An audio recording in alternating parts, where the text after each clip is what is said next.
अम, आज के इस डीप डाइव में हम एक ऐसी दुनिया में कदम रखने वाले हैं जहां जहां हमारी जो एक सेफ और सुरक्षित समझ होती है ना, हाँ, उसका सामना बिल्कुल अनदेखे खौफ से होता है। बिल्कुल। और आज का जो हमारा विषय है, वो सच में बहुत बहुत ही दिलचस्प है। हाँ, हम यूट्यूब चैनल स्कैरी क्रोकोडाइल की एक बहुत ही रोंगटे खड़े कर देने वाली हॉरर एनिमेशन कहानी पर चर्चा कर रहे हैं। इसका नाम है साधु का श्राप का छलावा। और ये मतलब ये सिर्फ डराने के लिए गढ़ा कोई साधारण भूतिया किस्सा नहीं है। एकदम सही कहा। हमारा मकसद आज सिर्फ एक डरावनी कहानी सुनाना नहीं है। हम उस परत को उधेवना चाहते हैं जहां इंसानी घमंड, अनजानी शक्तियां और नियति यानी किस्मत की लकीरें आपस में टकराती हैं। और ये देखना बहुत दिलचस्प है कि कैसे आज के दौर की ये जो डिजिटल लोक कथाएं हैं, जिन्हें हम एनिमेशन के रूप में देखते हैं, वो असल में हमारे भीतर के सबसे गहरे डरों को सामने लाती हैं। तो चलिए इसे गहराई से समझते हैं। कहानी की शुरुआत ना एक बहुत ही साधारण सी ट्रक यात्रा से होती है, जो धीरे धीरे एक भयानक दुष्स्वप्न में बदल जाती है। मैं जब इसे देख रही थी तो मैं बस यही सोच रही थी कि कैसे एक नॉर्मल सफर इतना खौफनाक हो सकता है। ये जो डिजिटल लोक कथाओं का आपने जिक्र किया, वो असल में बहुत महत्वपूर्ण है। अगर हम इस कहानी के मूल में जाएं, तो यह भूत प्रेत से ज्यादा कर्म और मानवीय मानसिकता के बारे में है। हाँ, मानसिकता और वो अहंकार जो हम इंसान अपने अंदर पाल लेते हैं। बिल्कुल। यह कहानी एक बहुत बड़ा सवाल उठाती है कि कैसे हमारा अत्यधिक आत्मविश्वास, जिसे हम अक्सर अपना अनुभव मान बैठते हैं, वो हमें उन चीजों के प्रति अंधा कर देता है जो हमारी समझ से परे हैं। हम्म हम लॉजिक का चश्मा पहनकर बैठते हैं और सोचते हैं कि दुनिया बस उतनी है जितनी हमें दिखाई देती है। सही कहा आपने। और यही लॉजिक का चश्मा हमारी कहानी के मुख्य पात्र शंकर ने भी पहना हुआ है। अरे हाँ, शंकर, वो एक ट्रक ड्राइवर है। और इस कहानी में उसके ट्रक का जो वर्णन है ना, वो अपने आप में एक किरदार जैसा लगता है। हाँ, शाम के ढलते सूरज की किरणों में चमकता हुआ उसका ट्रक। मतलब ऊपर बड़े अक्षरों में लिखा है जय शिवानी, सामने वो गोंदों वाली वाइपर की माला लटकी है। और डैशबोर्ड पर छोटे से गणपति जी भी विराजमान है। स्टेयरिंग के पास एक ताबीज है। हाँ, और वो बाघ के प्रिंट वाला सीट कवर। और पीछे क्या लिखा था? जलने वालों की दुआ। मतलब ये सारे डिटेल सिर्फ सजावट के लिए नहीं है, शंकर के लिए उसका ट्रक मानो मनो उसका पूरा संसार है। एक मजबूत किले की तरह। बिल्कुल एक किले की तरह, जहां वो खुद को एकदम सेफ महसूस करता है।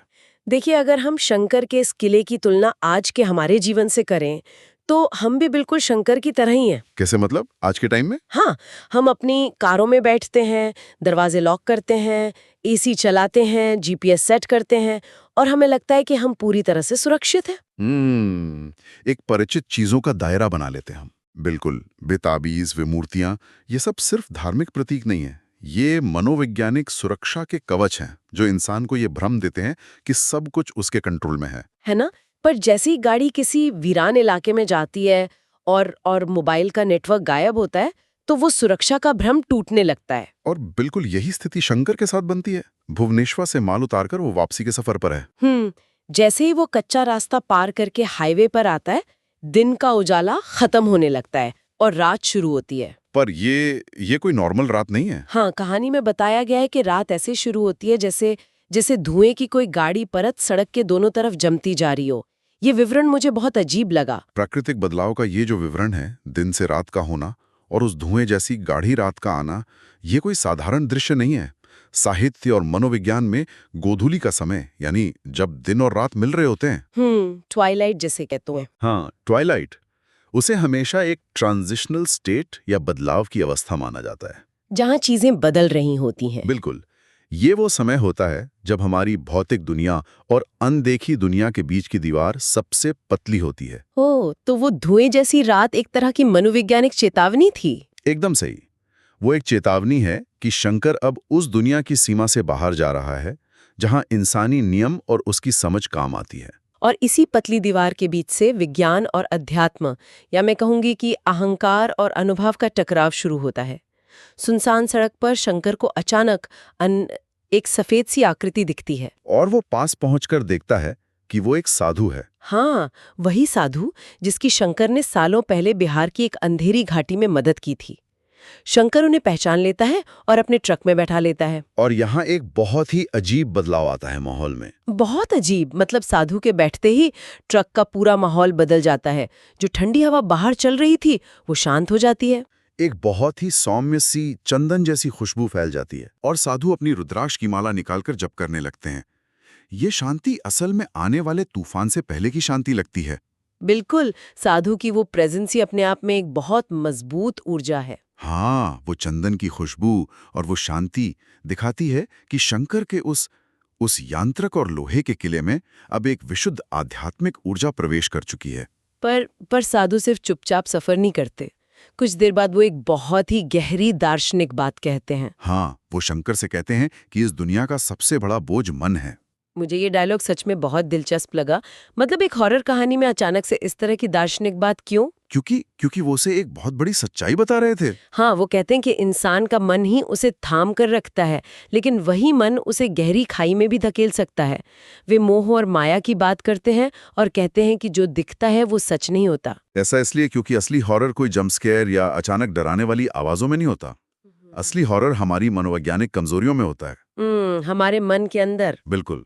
साधु से बता रहे हैं कि इंसान अपने मन में जो सच गढ़ लेता है वो अक्सर उसका सबसे बड़ा धोखा होता है। और इसके तुरंत बाद साधु वो डरावना तथ्य बताते हैं जो इस कहानी का आधार है। हाँ, वो भटकती आत्माओं वाली बात। हाँ, वो कहते हैं कि इस वीरान रास्ते पर जो आत्माएं भटकती हैं वे जिंदा इंसानों में आसरा ढूंढती हैं। उन्हें गर्मी, सांस और बहते हुए खून की तलाश होती है। अगर हम इसे ऊर्जा के नियम से समझें तो ये बात बहुत लॉजिकल लगती है। एकदम लॉजिकल। लोक कथाओं में हमेशा से ये माना गया है कि जो ऊर्जाएं अपने भौतिक शरीर को खो चुकी हैं वे किसी नए भौतिक शरीर की तलाश में रहती हैं ताकि वे इस दुनिया में बनी रह सकें। लेकिन यहाँ शंकर का रिएक्शन देखिए, मैं तो हैरान रह गई थी। इतनी गंभीर और रोंगटे खड़े कर देने वाली बात सुनकर कोई भी आम इंसान डर जाएगा या कम से कम थोड़ा सतर्क तो हो ही जाएगा। पर शंकर क्या करता है? वो अपनी झुंझलाहट दिखाता है और हंसने लगता है। वो साधु का मजाक उड़ाते हुए कहता है कि ये सारी भूत प्रेत की बातें आप लोग सिर्फ अपना पेट भरने के लिए और मुफ्त की यात्रा पाने के लिए घड़ते हैं। ये वो बिंदु है जहां शंकर का अहंकार अपने चरम पर पहुंच जाता है। हाँ, वो बड़े गर्व से कहता है कि उसने अपनी पूरी जिंदगी इन वीरान रास्तों पर बिताई है और आज तक उसे कोई भूत नहीं दिखा। वो अपने सीमित अनुभव को ही ब्रह्मांड का अंतिम सत्य मान बैठा है। हम इंसान अक्सर ये गलती करते हैं। सोचते हैं कि जो हमने नहीं देखा वो है ही नहीं। बिल्कुल, हम सोचते हैं कि जो हमने नहीं देखा वो अस्तित्व में ही नहीं है। ये एक तरह का डिफेंस मैकेनिज्म भी है। हम उन चीजों का मजाक उड़ाते हैं जिन्हें हम समझ नहीं पाते, ताकि हम अपने भीतर पल रहे डर को छुपा सकें। लेकिन शंकर की ये आकड़ साधु को बहुत क्रोधित कर देती है। साधु गुस्से में कहते हैं कि तुझे अंदाजा है तू किससे बात कर रहा है। लेकिन शंकर झुकने के बजाय अपनी अकड़ में और तन जाता है। और फिर साधु तुरंत गाड़ी रुकवाते हैं और नीचे उतर जाते हैं। पर उतरते समय एक बहुत बड़ी घटना होती है जिस पे शंकर का ध्यान भी नहीं जाता। वो रुद्राक्ष की माला का छूटना। हाँ, साधु अपनी रुद्राक्ष की माला वहीं खिड़की के पास छोड़ देते हैं। अब मुझे यहाँ एक सवाल बहुत परेशान कर रहा है। क्या सवाल? क्या साधु ने वो माला जल्दबाजी में छोड़ दी, या ये उनका शंकर को दिया गया आखिरी सुरक्षा कवच था, या फिर उन्होंने जानबूझकर शंकर को उसके अहंकार की सजा भुगतने के लिए निहत्था छोड़ दिया? मैं कहूंगा कि ये इस कहानी का सबसे गूढ़ रहस्य है। मुझे लगता है कि ये माला का छूटना सिर्फ एक दुर्घटना नहीं हो सकती। कुछ तो वजह रही होगी। बिल्कुल। रुद्राक्ष को हमेशा से आध्यात्मिक संरक्षण का सबसे बड़ा प्रतीक माना जाता है। वो माला शंकर के उस किले का इकलौता वास्तविक सुरक्षा कवच थी। और उसका वहां छूटना इस बात का संकेत है कि अब शंकर के ऊपर से वो ईश्वरीय संरक्षण हट चुका है। ये प्रकृति का एक तरीका हो सकता है ये तय करने का कि इंसान को उसके कर्मों का फल भुगतना ही होगा। बाप रे, साधु के उतरने के बाद कहानी जिस तेजी से अंधेरे की तरफ बढ़ती है वो सच में खौफनाक है। शंकर आगे तो बढ़ जाता है, लेकिन कुछ ही देर में साधु को बेइज्जत करने का जो गिल्ट है, अपराध बोध, वो उसे घेरने लगता है। और दिलचस्प बात यह है कि जैसे जैसे उसका अपराध बोध बढ़ता है, ट्रक के अंदर का भौतिक माहौल भी अजीब होने लगता है। हाँ, इंजन की जो एक नॉर्मल आवाज थी वो एक गहरी गूंज में बदल जाती है। हवा ऐसे सीटी बजाने लगती है जैसे कोई अदृश्य चीज ट्रक के बाहरी हिस्से को खरोंच रही हो। और फिर वो रेडियो वाला सीन। शंकर घबराहट को कम करने के लिए रेडियो चलाता है, पर उसमें से किसी गाने की आवाज के बजाय एक गहरा गुर्राता हुआ स्वर आता है। यहाँ हम देखते हैं कि कैसे मनोवैज्ञानिक डर भौतिक दुनिया में बदलने लगता है। अपराध बोध इंसान के दिमाग को सबसे ज्यादा कमजोर करता है। दिमाग की सुरक्षा दीवार टूटने लगती है। हाँ, जैसे ही शंकर के मन में अपराध बोध हावी होता है, उसके दिमाग की वो दीवार दरकने लगती है। और वो रेडियो वाली घटना सिर्फ एक तकनीकी खराबी नहीं है। तो वो क्या था? कई पैरानॉर्मल रिसर्च में ये माना जाता है कि अदृश्य ऊर्जाएं अक्सर इलेक्ट्रॉनिक उपकरणों और रेडियो फ्रीक्वेंसी के जरिए संवाद करने की कोशिश करती हैं। वो जैसी ईवीपी रिकॉर्डिंग्स में होता है। बिल्कुल। वो अमानवीय गुर्राहट इस बात का पहला सीधा संकेत है कि शंकर अब उस ट्वाइलाइट वाले आयाम को पार करके पूरी तरह से अनदेखी शक्तियों के इलाके में आ चुका है। और फिर आता है वो पल जो इस पूरी कहानी को पलट कर रख देता है। लगभग 5 किलोमीटर आगे सड़क किनारे उसे एक आदमी और एक औरत दिखाई देते हैं। रात का समय, वीरान सड़क। हाँ, रात का समय है और वे बहुत थके हुए और ठंड से कांपते हुए लग रहे थे। शंकर सोचता है कि उसने साधु के साथ जो बुरा बर्ताव किया, शायद इनकी मदद करके वो उस गलती को सुधार सके। एक तरह का प्रायश्चित। हाँ, प्रायश्चित। वो दरवाजा खोलता है और यहाँ वो गलती करता है जिसकी कोई माफी नहीं है। उन्हें अंदर आने का इशारा करते समय गलती से उसका हाथ उस रुद्राक्ष की माला से टकरा जाता है और वो माला ट्रक से नीचे सड़क पर गिर जाती है। और शंकर को इसका एहसास तक नहीं होता। ये दृश्य किसी भी सुनने वाले के रोंगटे खड़े कर सकता है। वो माला कोई साधारण वस्तु नहीं थी, वो एक लक्ष्मण रेखा थी। जब तक माला अंदर थी, वे बाहर ही थे। बिल्कुल। जब तक वो माला ट्रक के अंदर थी, वे दोनों रहस्यमय आकृतियां बाहर ही खड़ी थीं। वे सीधे अंदर नहीं आ सकती थीं, क्योंकि वो आध्यात्मिक ऊर्जा उन्हें रोक रही थी। और जैसे ही शंकर के ही हाथ से वो माला गिरती है, वो सीमा टूट जाती है। उसने अनजाने में ही सही पर खुद अपने हाथों से अपना आखिरी सुरक्षा कवच फेंक दिया और उन शक्तियों को अंदर आने का निमंत्रण दे दिया। मालाथी गिरते ही जैसे कहर टूट पड़ता है। उनके बैठते ही जो इंद्रियों पर हमला होता है, उसका वर्णन बहुत ही सजीव है। हवा अचानक बर्फ जैसी ठंडी हो जाती है, गाढ़ा धुआं निकल रहा हो, और सबसे खौफनाक थी वो बदबू, सड़ांध वाली बदबू। हाँ, कहानी में बताया गया है कि वहां ऐसी सड़ान फैल गई जैसे किसी पुरानी बंद पड़ी कब्र का ढक्कन अभी-अभी खोला गया हो। देखिए, डर सिर्फ आंखों से नहीं देखा जाता, वो महसूस किया जाता है।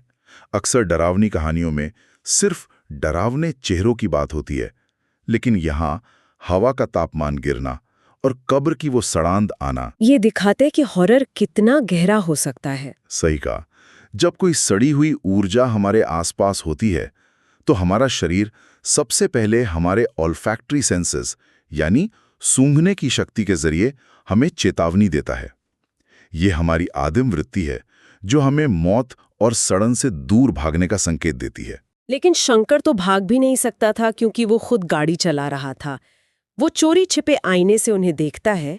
वे दोनों सिर झुकाए बैठे थे, लेकिन उनकी गर्दन के पीछे काली काली रेखाएं उभरी हुई थीं, जो लगातार ऊपर की तरफ सरक रही थीं। मानो उनकी नसों में खून नहीं, कुछ और दौड़ रहा हो। घबराहट में शंकर बड़बड़ाता है कि अभी एक साधु बैठा था जिसे मैंने उतार दिया, और इस बात पर पीछे से जो प्रतिक्रिया आती है वो सीधे रीढ़ की हड्डी में सिहरन पैदा कर देती है। यहाँ असल खौफ का चेहरा सामने आता है जब वो औरत सिर उठाती है और कहती है, अच्छा किया उसको उतार दिया।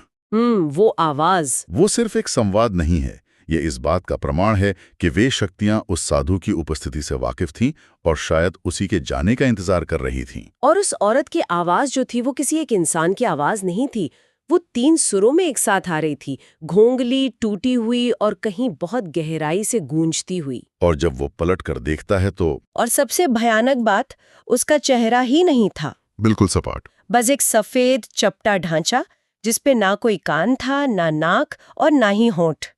फिर वो पुरुष भी आगे झुकता है और बिल्कुल उसी लहजे में कहता है, अच्छा किया उतार दिया। और फिर वो हंसी। हाँ, इसके बाद दोनों एक ऐसी गूंजती हुई फटी हुई हंसी हंसने लगते हैं जो इंसानी गले से निकल ही नहीं सकते। शंकर बुरी तरह डर कर चिल्लाने वाला होता है, लेकिन जब वो दोबारा पलट कर देखता है तो कैबिन एकदम खाली था। गायब हो गए। वे दोनों गायब हो चुके थे। ये गायब होना राहत नहीं है, बल्कि ये डर का अगला स्तर है, क्योंकि अगर वे सिर्फ गायब हो जाते तो शंकर इसे अपना कोई मतिभ्रम मान सकता था। इल्यूजन समझ सकता था। हाँ, लेकिन कहानी में ये बताया गया है कि पिछली सीट की धूल पर अभी-अभी किसी के बैठकर उठने के ताज़ा निशान मौजूद थे। ये एक बहुत ही अहम मनोवैज्ञानिक चाल है। निशान साबित करते हैं कि वो असली थे। बिल्कुल। निशान ये साबित करते हैं कि वे भौतिक रूप से वहां मौजूद थे। जो खतरा सामने दिखता है, इंसान उससे लड़ सकता है, लेकिन जो खतरा मौजूद होकर भी दिखाई ना दे, वो इंसान को पागल कर देता है। और शंकर की हालत भी कुछ वैसी ही होने लगती है। वो घबराकर एक्सीलेटर दबाता है। स्पीडोमीटर की सुई 60-70 से होते हुए 120 तक पहुंच जाती है। इंजन पूरी ताकत से दहाड़ रहा था। लेकिन ट्रक अपनी जगह से 1 इंच भी आगे नहीं बढ़ता। खिड़कियों से कोई हवा अंदर नहीं आ रही थी। बाहर की दुनिया वहीं थी, पेड़ पौधे वहीं थे, लेकिन ट्रक जैसे समय और स्थान के किसी भंवर में फंसकर थम गया था। ये वो जगह है जहां भौतिक विज्ञान के सारे नियम टूट जाते हैं। ये स्थिति उस भयानक अनुभव से मिलती जुलती है जिसे हम स्लीप पैरालिसिस या नींद में लकवा मारने जैसी स्थिति कहते हैं। जहां आपका दिमाग तो जाग रहा होता है। हाँ, आप पूरी ताकत लगा रहे होते भागने के, लेकिन आपका शरीर हिल नहीं पाता। शंकर का वो भारी भरकम ट्रक जिस पर उसे इतना घमंड था, अब उसके लिए एक पिंजरा बन चुका था। उसका अहंकार अब पूरी तरह से टूट चुका था। जब शंकर हिम्मत करके दरवाजा खोलकर नीचे उतरता है, तो जो दृश्य वो देखता है वो किसी की भी रूह कंपा दे। वे दोनों बाहर थे। हाँ, वे दोनों वही बिना चेहरे वाली औरत और वो आदमी उस हजारों किलो के भारी भरकम ट्रक को पीछे से हवा में ऐसे उठाए हुए थे जैसे वो रुई का कोई छोटा सा गोला हो। ट्रक के टायर हवा में तेजी से घूम रहे थे। शंकर भागने की कोशिश करता है, लेकिन उसके पैर जमीन की उस सूखी मिट्टी में धंसने लगते हैं जैसे वो कोई दलदल हो। वो दौड़ रहा था लेकिन आगे नहीं बढ़ पा रहा था। ये इंसान की बेबसी का सबसे बड़ा और खौफनाक उदाहरण है। इंसान हमेशा ये सोचता है कि उसने जो मशीनें बनाई हैं, जो तकनीक विकसित की है, वो उसे प्रकृति और अनजानी शक्तियों से बचा लेगी। पर ऐसा होता नहीं है। नहीं, जब वे शक्तियां अपना असली रूप दिखाती हैं, तो लोहे के ये ट्रक खिलौनों की तरह हवा में तैरने लगते हैं। इसके बाद जो धमाका होता है वो शंकर के अंत की शुरुआत थी। वे ट्रक को जोर से जमीन पे पटकते हैं। सामने का बड़ा शीशा हजारों टुकड़ों में चकनाचूर हो जाता है। और उन टूटे हुए कांच के टुकड़ों के बीच से वे दोनों आकृतियां शंकर के ठीक सामने आ खड़ी होती हैं। यहाँ कहानी में उनके विभत्स रूप का जो डिटेल दिया गया है वो सच में डरा देता है। औरत की आंखें अब अंदर की तरफ धसी हुई थी और उसके बिना होठों वाले मुंह से काला बदबूदार तरल टपक रहा था। और उस पुरुष का चेहरा, हाँ, उस पुरुष के चेहरे की त्वचा के नीचे कुछ ऐसा सरक रहा था जैसे हड्डियां नहीं बल्कि कोई जिंदा कीड़े रेंग रहे हों। उनके कपड़ों से ऐसी बदबू आ रही थी जैसे उन्हें किसी सड़ती हुई दलदली खाई से घसीट कर निकाला गया हो। गीली मिट्टी, बासी खून और मरे हुए जानवरों की भयानक गंध। और उनका ये रूप अस्थिर भी नहीं था। हाँ, कहानी के अनुसार वे लगातार अपना आकार बदल रहे थे। कभी वे इंसान जैसे दिखते, तो कभी उनकी परछाई किसी भयानक बड़े जानवर जैसी हो जाती। उंगलियां लंबी हो रही थीं। उनकी उंगलियां सामान्य से 2 गुनी लंबी होकर कांप रही थीं। यह रूप बदलना बहुत गहरा प्रतीक है। यह दिखाता है कि वे कोई एक आत्मा या भूत नहीं है, बल्कि वे शुद्ध, अनियंत्रित और विनाशकारी ऊर्जा है, जो इंसानी समझ से बाहर है। बिल्कुल। वे उस अंधी ताकत का प्रतिनिधित्व करते हैं जो इंसानी समझ और रूप रंग के दायरों से बहुत परे है। और फिर वो औरत जिसकी पुतलियां अब लाल जलते हुए अंगारों की तरह चमक रही थीं, वो शंकर के करीब आती है और बहुत धीमी भयानक फुसफुसाहट में एक वाक्य बोलती है, हम बैठे थे, हम उठे नहीं। इस एक वाक्य ने शंकर के भीतर बची हुई आखिरी उम्मीद भी तोड़ दी। इसके तुरंत बाद वे शक्तियां उस पर टूट पड़ती हैं। शंकर की सांस रुकने लगती है। उसे अपने कानों में एक ऐसा भयानक शोर सुनाई देने लगता है जैसे हजारों कुचले हुए कीड़े एक साथ अपने पंख फड़फड़ा रहे हों। वो बेहोश होकर जमीन पर गिरता है। हाँ, और अगले ही पल वे दोनों आकृतियां काले धुएं जैसे लंबे धागों में बदल जाती हैं और शंकर के शरीर के हर छिद्र उसकी आंखों, नाक और मुंह से उसके भीतर घुस जाती हैं। ये दृश्य साधु की उस चेतावनी को पूरी तरह से सच साबित करता है कि भटकती आत्माओं को जिंदा इंसानों की गर्मी और सांस की तलाश होती है। उनका धुएं में बदलकर शंकर के शरीर में समा जाना, वो एक तरह का पूर्ण अधिग्रहण है, पजेशन जिसे कहते हैं। उन्होंने सिर्फ उसकी जान नहीं ली, उन्होंने उसके अस्तित्व पर कब्जा कर लिया। कहानी का अंत बहुत ही दर्दनाक है। अगली सुबह शंकर का शरीर सड़क किनारे टुकड़ों में बिखरा पड़ा मिलता है, लहूलुहान और पूरी तरह से निर्जीव। लेकिन इस कहानी का असली संदेश इस खूनी अंत में नहीं है। हाँ, इसके बिल्कुल आखिरी दृश्य में छिपा है। दूर जंगल के एक शांत मठ में बैठे हुए वही साधु अपनी आंखें खोलते हैं और बहुत ही शांत स्वर में कहते हैं, किसी का निवाला कोई नहीं छीन सकता, विधि का लिखा कभी नहीं बदलता, जिसका अंत जहां लिखा होता है वो वहीं पहुंचता है। साधु के ये अंतिम शब्द पूरी कहानी को एक अलग ही दृष्टिकोण दे देते हैं। ये स्पष्ट करता है कि शंकर के साथ जो कुछ भी हुआ वो सिर्फ एक अचानक हुआ भूतिया हमला नहीं था। तो वो क्या था? ये नियति और कर्म का अटल सिद्धांत था। उसका अहंकार, उसका ज्ञान के प्रति तिरस्कार, साधु का अपमान करना, ये सब एक श्रृंखला थी जिसने उसे उस अंधेरी सड़क तक पहुंचाया। एक चेन रिएक्शन। हाँ, ये कहानी हमें सिखाती है कि हम चाहे कितनी भी तकनीकी तरक्की कर लें, चाहे हम कितने भी मजबूत लोहे के किलों में छिप जाएं, जब प्रकृति, कर्म और अनजानी शक्तियों का चक्र चलता है तो इंसान का सारा अहंकार एक तिनके की तरह उड़ जाता है। ये एक बहुत बड़ी सीख है। हम अक्सर अपने आसपास मौजूद खतरों को इसलिए इग्नोर कर देते हैं क्योंकि हमें लगता है कि जो हमारे लॉजिक में फिट नहीं बैठता वो हमें नुकसान नहीं पहुंचा सकता। हमारी सेफ जगह बहुत खोखली है। इस चर्चा ने सच में ये सोचने पर मजबूर कर दिया है कि हमारे बनाए हुए सुरक्षा के दायरे कितने खोखले हैं। लेकिन इस कहानी की गहराइयों में जाने के बाद मेरे दिमाग में एक बहुत ही उलझा हुआ विचार अटक गया है। वो क्या विचार है? एक ऐसा विचार जो शायद सुनने वालों को भी सोचने पर मजबूर कर देगा। अगर साधु के अंतिम शब्दों को सच माने कि नियति पहले से लिखी जा चुकी है और कोई उसे बदल नहीं सकता, तो क्या शंकर का वो अहंकार और उस रात साधु का अपमान करना उसकी अपनी स्वतंत्र इच्छा थी या फ्री विल थी? या फिर क्या उसका वो घमंड भी ब्रह्मांड की उस पहले से तय योजना का ही एक हिस्सा था? क्या वो सब सिर्फ इसलिए हुआ ताकि किसी तरह वो रुद्राक्ष की माला गिर सके, सुरक्षा कवच टूट सके और शंकर उस अंधेरी सड़क पर अपने उस खौफनाक अंत तक पहुंच सके जो पहले से उसके लिए तय किया जा चुका था? सोचने वाली बात है कि क्या हम सच में अपने फैसले खुद लेते हैं या हम सिर्फ किसी अनदेखी कहानी के किरदार हैं जो अपना तयशुदा काम कर रहे हैं। इस बहुत ही गहरे और उत्तेजक विचार के साथ अनजानी दुनिया को समझने की हमारी ये चर्चा यहीं समाप्त होती है।